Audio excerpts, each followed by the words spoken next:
అందరికీ నమస్కారం. తర్వాత నిన్నటి నుంచి కూడా మనము సోషల్ మీడియాలో కానీ టీవీ ఛానల్స్లో కూడా చూస్తున్నాం రవీందర్ రెడ్డి నిన్న అరెస్ట్ అయినట్లు. తర్వాత ఇప్పుడు కూడా డిఐజీ కోయా ప్రవీణ్ గారు ఆయన ఇంకా అరెస్ట్ కాలేదని కూడా ఇవ్వడం జరిగింది. అంటే మనం ఒక విషయాన్ని సునిశ్చితంగా కనుక గమనిస్తే వైసీపీకి చెందిన సోషల్ మీడియా వల్లే నిన్నంతా కూడా రవీందర్ రెడ్డి అరెస్ట్ అయినారని పెట్టడం, తర్వాత మళ్ళీ వాళ్ళే ఈరోజు తప్పించుకున్నాడని మళ్ళీ వాళ్ళే పెట్టడం, ఇదంతా చూస్తూ ఉంటే దీని వెనక భారీ కుట్రకోణం ఏదైనా దాగి ఉందేమో అనే అనుమానం కలుగుతుంది.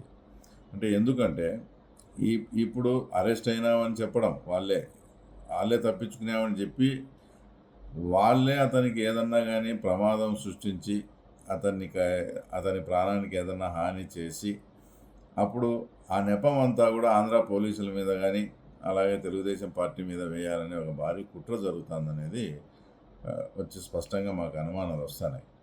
తర్వాత ఎందుకంటే రవీందర్ రెడ్డి అనే వ్యక్తి పోలీసుల అదుపులో ఉన్నాడని తెలిసి తర్వాత ఈరోజు మళ్ళీ అతను లేడని చెప్తూ ఉన్నారంటే వైఎస్ఆర్ కాంగ్రెస్ పార్టీ అనేది ఆ పార్టీకి రాజకీయ ప్రయోజనం జరుగుతుందంటే వాళ్ళ మనిషి కాదు, ఎంతటి వాళ్ళు నీచానికైనా ఎంతటి దుర్మార్గానికైనా తెగబడతారు. ఈరోజు రవీందర్ రెడ్డికి వాళ్ళే ఏదన్నా ప్రాణహాని చేస్తే అది తప్పకుండా ఆంధ్ర పోలీసుల మీద కానీ ఆ తర్వాత కూటమి ప్రభుత్వం మీద పడుతుందని ఆలోచన చేసి అతనికి ప్రాణానికి ముప్పు ఉందనేది వచ్చి ఖచ్చితమైన మా అభిప్రాయం. అలాగే నిన్నైతే పులివెందుల్లో పిఏ రాఘవరెడ్డి ఇంటి దగ్గరికి పోయినారు.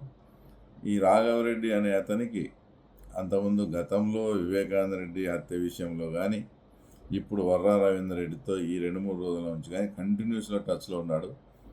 అతని గన అదుపులోకి తీసుకొని విచారిస్తే ఇంకా చాలా చాలా విషయాలు కూడా బయటపడే పరిస్థితి ఉంది. కాబట్టి ముందు ఆ పిఏ రాఘవరెడ్డిని కూడా అరెస్ట్ చేసి రవీందర్ రెడ్డి విషయంలో పోలీసులు చాలా అప్రమత్తంగా ఉండి ఏదైనా జరిగేదానికి అవకాశం ఉంది. కాబట్టి ఆ తర్వాత మీరు అతన్ని తొందరగా అదుపులోకి తీసుకొని కోర్టులో హాజరు పెట్టాలని కూడా మిమ్మల్ని మరీ కోరుతున్నాను. మీకు అవేర్నెస్ చెప్తున్నాను, మిమ్మల్ని హెచ్చరిస్తున్నాను.